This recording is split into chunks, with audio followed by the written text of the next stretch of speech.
a day off. Oftentimes, I will take a day of vocal rest after I'm done with the project. Or, in this case, coming here. It was my treat. I just finished a project literally day before yesterday. And then I came here. And this will be nothing like vocal rest, but No, it'll be a different, it will be nothing at all like a vocal different rest. kind of input. Yeah. Not at all. I ever listened to, oh my God, like Dick and Jane when I was 4 or something, I don't know.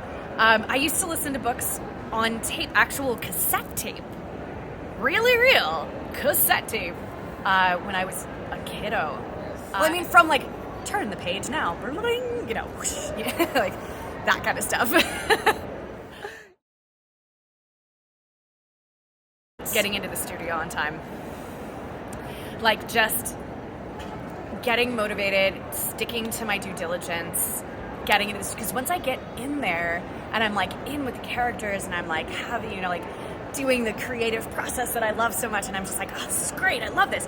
But like getting like the state change from like, I need to vacuum, I need to walk the dog, I need to do the dishes, I need to do the laundry, I need to like reorganize my entire closet, you know, whatever it is, I'm like, oh God, it's hard to work from home. So it's the starting. It's executive dysfunction in a lot of ways. Like I was just actually officially diagnosed with ADHD last year, but like that's been a long time coming.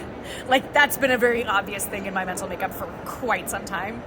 But yeah, so actually like getting past the inertia of doing whatever it is that I'm doing, or that I'm like, you know, want to like sink into and feel satisfied with the like completion process of. And then actually just like stepping into the booth itself, sitting down in my chair, shutting down my phone, shutting down my messenger on my computer, just opening up Pro Tools and starting pressing record, doing the thing. Like that is the hardest part of my day. I am with you. Hardest part of my day. All right. Antarctica. I love snow. So that I would so much rather be cold and like bundled up. Like deserts are not my thing, except for the fact that I go to Burning Man, like I used to, which is kind of crazy because I'm not a desert person. But the Burning Man desert is different. So, roommates, both are good, but I really like the roommates trope. I dated a roommate of mine at one point. Ooh. So I was well after we had been roommates. And I, you know, there's like so those many rules, sticky, right? It's like, yeah, it gets sticky sometimes, but it was we ended up in a relationship for like 3.5 years, and he was a person that I had lived with like a couple of years before that, and then we did not live together for a number of years, and then we dated. Well, thank you so much for joining us, and have an awesome. Have an awful weekend. Yes.